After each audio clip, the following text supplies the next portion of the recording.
Greg moderates my OnlyFans. You have an OnlyFans? I feel like everybody's got an OnlyFans. Maybe I should get on this OnlyFans train. Dude. All right. There's Creepy Voyeur for everybody out there, Jordan. That's true. And speaking of Creepy Voyeurs, it is Wednesday, July 8th. Welcome to Season 3, Episode 11 of Bliss Point, a music curation and conversations podcast, serving up music discussion, news, show and album reviews, and more. You can check us out at bliss.house, that's bliss.haus. We have a playlist going up before this episode will go up, thanks to a good friend of the site, Dean. We got a playlist that goes along with every episode that's got a couple of our favorite tracks that we talked about or maybe didn't talk about. And before we get into some of those, we're going to talk about the people that are joining me, because my name is Jordan Kaufman, and I'm joined by my lovely co-hosts, Billy Gatewood. Ooh. And Paul Kolb. Hi. Hi. Hi. Billy, we went to, well, you've been to a couple already, but this is my first one. We went to a show. We kind of went to a show together. Yeah. How special. I'm glad you reminded me. Honest, I don't appreciate it.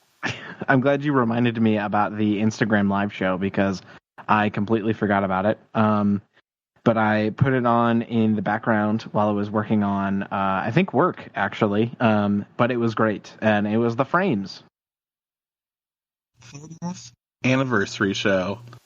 You said 20th, right? 30th. 30th? Yep. For 30 years? 1990. Holy shit. As old as us. I didn't Actually, I do have questions about this.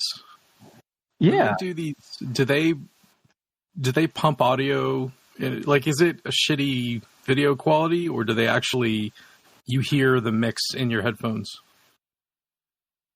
So live in his kitchen, recording on his cell phone. Oh, yeah. But somehow it sounded so good. It really did. I don't know how they did it. Because the video quality was like pretty good, but they, and I think maybe just by virtue of all of them playing acoustically. Well, no, I guess the bass was probably plugged in, right? Yeah. And some of the guitars were, so maybe not. I don't know. I guess once you play with each other for 30 years, you kind of get a feeling for like how loud or soft you should be playing. But it sounded fucking great. Like it really truly was impressive. Super good. It was supposed to be on the actual 30th anniversary. They were going to be playing a live show in Ireland that night, and so I guess they kind of were already planning on being in town around the same area and had those plans already booked. So I'm guessing that's how it worked out the way it did. The only person that couldn't join was Rob, who's the guitarist and lives in Chicago, and obviously he couldn't get over there. But to see them all just in his kitchen, sitting down, playing old Frames jams, man, it was awesome. Yeah, and it makes me want to go back and like listen to more Frames stuff. I mean, because I've listened to it before and I have like an idea of what the hits are, but I'm not super familiar with the whole set list that they played. Yeah, and it was just, I mean, if you like Glenn, you'll love the Frames, so it's really not that much different. But yeah, there is a difference in the timbre. Like, I think it's louder overall. I mean, obviously because there's more guitars and it's not, just acoustic based, but it's great. It's really, really good. Yeah, I mean, if you are a fan of the Frames, they played everything you could want. They played, Revelate and Angel at My Table, and they ended with Fitzcarraldo, and I mean, you just can't ask for anything more from a set from them. And of course, the 1 hour that they were supposed to play turned into an hour and 45 minutes, so you can't complain about that either. I feel like that was the most like Glenn thing in the world. Like, his neighbor was there, like hanging out, and his neighbor happens to be like also a great Irish singer or something. Yeah. He was like, "Oh, like we're gonna play our last song for you," and he goes, "Oh, whoa, no, wait, like let's get him in here. Like, why don't you sing a song?" So like he brought the neighbor in front of the mic to sing and like taught everyone the song really, really quickly. And they all just kind of figured it out and improvised and played the whole song together. And yeah, it's cool. It's just really neat seeing him, be a masterful musician. So It's great. Yeah, if there's ever a time for me to take my trip to Ireland, it'll be next year because they are hoping to be able to do the show again on that same date in person next year. So Look at if you. there was ever a time to take that trip. There's. I'm a little hurt that you tuned in for this, but not Garth and Trisha. Feel like you should be a little more patriotic. That's just me. Did they do a live show? You damn right they did. Oh my god! Straight from Studio G. Missed that. Garth is a terrifying human being and should be locked up forever. All right, let's jump into singles. These are the best singles we've heard this week. In my single. So originally I was going to pick No Name has a new track called Song 33, and it kind of involves her pseudo beef that is now cold and squashed with J. Cole. It's a very good track. You should check it out, and that's on the playlist as well. But I ended up picking this track by Samia. The track is called Fit and Full, and it's just some solid, like, indie power pop.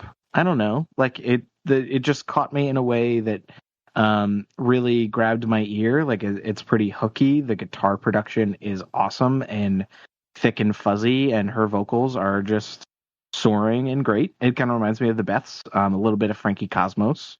I kind of got that lo-fi, indie rock kind of feel. And I'm looking forward to a full length. Yeah, is this something, is she new?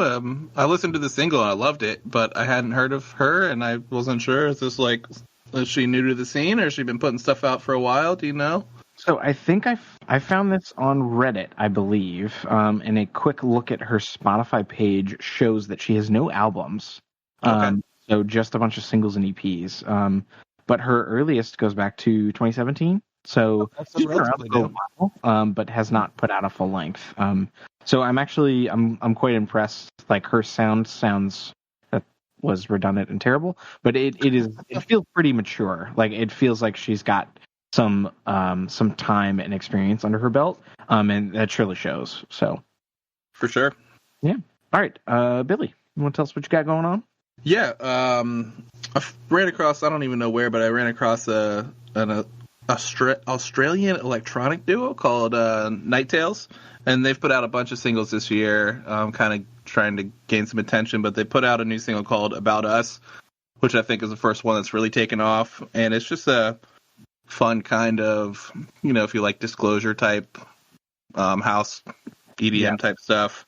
It's kind of got that same kind of vibe, and it's just a fun kind of nighttime house track that's got a good groove to it, and I think they've got a lot of potential. It's cool to see. I'm excited to see what they do with it and see if they get picked up and where they go from there. But they've gotten a lot of attention for this single in particular, and so I'm excited to see what happens.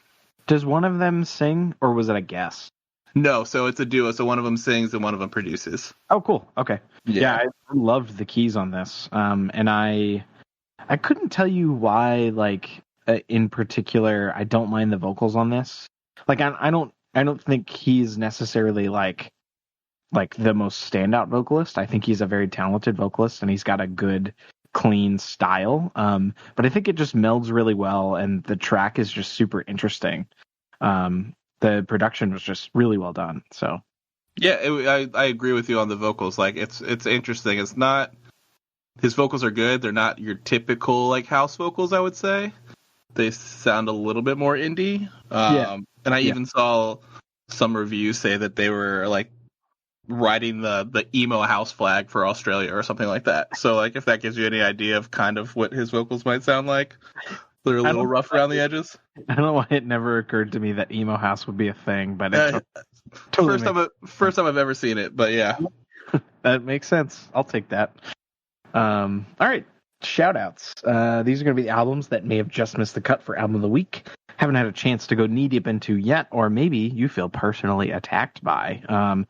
And I don't know if any of those apply to mine this week. I thought it was pretty enjoyable, and I'd never heard of them before, so I wanted to kind of shout them out. Band called Modern Nature. They have a new album called Annual. It kind of like an EP to me. I think it's like 7 tracks, and it's only like 20 minutes. So it's a really breezy kind of summery experience. It's very folky, kind of jazzy at points. The vocals are pretty slight and whispery, and that's something that like was kind of negligible to me. I just really loved the production. The guitars were really neat, and I think they lock together pretty well, even though they're kind of like loose and jammy a little bit at times. But yeah, I just thought it was an enjoyable little experience, and kind of a teaser for. Honestly, it's like a less baked version of my album of the week for the next episode that we're gonna record. So yeah, just a little taste of that pastoral kind of folky sound. And Mr. Billy, do you wanna give us the lowdown on? God, I totally thought this was gonna be synthwave. I honestly did. I mean, with a name like Memorex Memories, you would think it'd be 100% 80s. Absolutely. Right? But no, he's more so the Scottish Jordan, if you will. I don't know if you've seen a picture of him, Jordan, but he looks like you with a thick Scottish accent. All right, I'm looking at.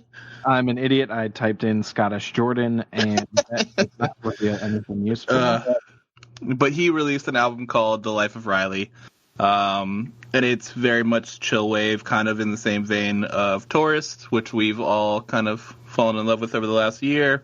Oh yeah, brother! If you were into that, it's much of the same kind of minimalistic chill wave, really good grooves and production style, really detailed and delicate soundscapes that you wouldn't necessarily pick up on unless you're listening to in like headphones or something. But I think that's what really drew me to it, is when I was listening to it on a good pair of headphones, I could really hear kind of the intricacies of all of his production and how much time he takes on every single song to kind of just get this movement going. And that's what I really appreciated. And it's I don't know if there's one thing that stands out about it, but it's just a really good flowing chill wave electronic album. I would definitely recommend checking it out if you're into like Tourist or Washed Out or any of that kind of stuff. Yeah, I could not have said it better myself. I really, really liked what I heard. I only listened to about half of it. Just kind of ran out of time today, but I want to get back to it specifically because it struck those kind of Tourist vibes. And yeah, I also ended up thinking of Washed Out, like just because of like how hazy and summery it was, and it's like weird. It's like super textured. Like there's just so many things going on all at once.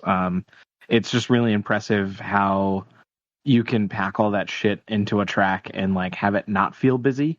Like it just everything adds a layer of groove to it, and it doesn't like I didn't find myself like checking out. Like I was definitely invested. For sure. I'm glad you liked it.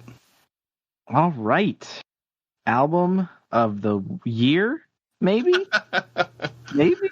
I mean, it's quite possible. I mean, it's up there for me. But joking aside, this is our album of the week segment. We're gonna get into the best albums we've heard all week. And this is, I think, another unanimous agreement. Well, Paul, I don't know if this would be your album of the week. I know you enjoyed it. No, it is, and I hate these. I don't like clean sweeps. Very true. Except in politics. Yeah, the only good kind of clean sweep. So Phoebe Bridgers put out a new record. It's called Punisher. And this is another one of those artists that I really, really, really do not want to overhype because I'm afraid that they'll let me down and they'll put out something that I don't like and that my relationship with them will be over. But I don't think that is the case. Billy, I wanna ask, how was your thunderstorm experience listening to this record? Yeah, so as anybody that knows me or anybody that listens will hear me harp on a million times, it takes me forever to get into the right mood for specific things. And obviously, Phoebe, new album, I just had to find that perfect moment to listen to it. Mm-hmm. And so the other night, last night, there was just this like big thunderstorm going on, but no rain, just a ton of lightning. So I walked out to the bridge by my house that goes over the highway, but it's not open yet, so there's no cars, and I just sat there on the bridge, all this lightning, and then just listened to the album. And I couldn't have imagined a better setting for that. And yeah, I mean, like you said, I with this album in particular, I had my reservations just because I didn't want to get myself hyped up and talk myself into some disappointment. But I don't even think I could have done that because this album is just so much better than I even expected it to be. Yeah, absolutely. Especially after, I don't want to call it a false start, because I think Garden Song is a great song, but it wasn't one that I was like over the moon about. So I was like a little hesitant to kind of get super stoked. But Garden Song ended up growing on me, and then I loved Kyoto when the track came out. So to just hear those kind of up front and realize like, oh wow, I have the rest of this whole album to enjoy, and I haven't heard it yet, was just awesome. Let me ask you this: how strong of a track did you feel the title track was? Because I thought it was interesting that, to my taste, it was the weakest one. I just did not vibe with it. I love the title track. It took me a while to come around on it. I think I like it. So right now, I don't know if you guys have a least favorite, or if you do that at all with albums you love, but currently my least favorite is Moonsong, and it used to be Halloween/Punisher, but I've since come around on both of those. Wow. And it's funny, like Punisher, especially, and I maybe, I'm letting the context kind of ruin like my negative feelings of the song, just because I went last night and read a bunch of the lyrics, and she actually has a bunch of annotations on Genius. So it's directly from her what the songs are about, or what kind of mindset she was in. So hearing what it's upsetting when they won't let you dislike it. I know, but it was interesting hearing where Punisher actually comes from. And I was like, holy shit, this is like, it's Stan Part 2. Like, it is written from her perspective to Elliott Smith, who is like her favorite artist of all time. But she describes herself as a Punisher who is, it's a type of fan that like talks and talks and talks and like won't let you get away. And I thought that description was awesome. And I don't know, it ended up growing on me as well. Context. Is your favorite artist not Brian Wilson? I don't think so. I think it's Elliott Smith. Are you doing a bit? You're doing a bit, aren't you? Yeah. Yeah, it's bit for it. Yeah, I figured. But anyway, yeah, Paul, what's your favorite song? Or Billy, did you have something to say about Punisher? I was just going to say it's funny you guys say that, because next to ICU, I feel like Punisher and Halloween were the two that kind of stood out to me as two of my favorites. So it's funny that you guys thought those were two of the weakest. So here we go. I liked The Garden, so I feel like it didn't sound like others were in the same boat. Well, it sounds like you liked all of it, but it sounds like you didn't think it was the strongest. Billy, did you come around on Garden Song? Yes, and I think listening to it in full with that kind of like quick little intro track she does going into Garden Song, like, loved it. Like, I just thought the flow... A great intro. Yeah. Yeah, I was messing with Jordan earlier, but I actually, anytime I'd start to get bored with a track, or I'd think like, okay, let me check out something else, she'd do some clever turn of phrase that made me stay. I think my favorite thing about her songwriting is it's kind of a mixture of really crafted sentences and then very straightforward ways to say things, so that it never seems like, from an audio sense, we always talk about things being overproduced, and I feel like sometimes lyricism can be that way. And she does enough of like, that was really tricky and clever what she did, and then the next sentence is very simplistic and honest, and it makes it seem more like a conversation. Yeah, absolutely. That is one thing. Like, I never actually sat down with Stranger in the Alps and read the lyrics, side by side. I just kind of grew to love the album naturally. And this one, like, really got a feel for her style and like just how Like you said, like it's not overly flowery or like trying to be super deep at points or, you know, super metaphorical. It's just kind of like, here's my experience with, you know, obviously some story elements and like creative liberties, but it's still, yeah, she has a way with words for sure. And how about that fucking Boy Genius track at the end, man? Right. They should Graceland just 2. do that on all their solo albums. God, yes. It's pandering, but they should do it. I was kind of thinking, like, I don't know if they ever would, but I was wondering, like, what if they recorded that as Boy Genius and then Phoebe was like, nah, can I take this? Or if Phoebe recorded it, like, and knew I need Lucy and Julie on this, like, absolutely. Because it would be cool if it was a Boy Genius track initially, like if they all ended up doing their own versions of it and they just guessed it on each other's, like that would be super cool. But yeah, it's excellent. I know, one fun thing that I want to ask, and I don't know if Billy will have an answer for this yet, but Strange in the Alps or Punisher, Billy? Is it Punisher? No question. Punisher, no question. Oh yeah. Wow. Like for me, like this album feels like it should have come 10 years later for her. Like the jump between Stranger in the Alps and this album, between her songwriting, her lyrics, her production, like it's just leaps better in my mind. Like Stranger in the Alps will always hold a special place because that was like her obviously debut album, but Right. It felt like a compilation of a bunch of tracks that she had been working on over the course of a bunch of years, where this feels like a really focused effort to make a great album. And correct me if I'm wrong, but didn't she release at least a handful of those tracks on an EP? Yeah, Right. exactly. Just like acoustic versions of all those songs she had been releasing over time, and then kind of just re-recorded them with a full band to make the album. Yeah, and they're all great tracks individually, but as far as like an album goes, I feel like this is just far and away better. Yeah, there's something about the way everything kind of leads into each other.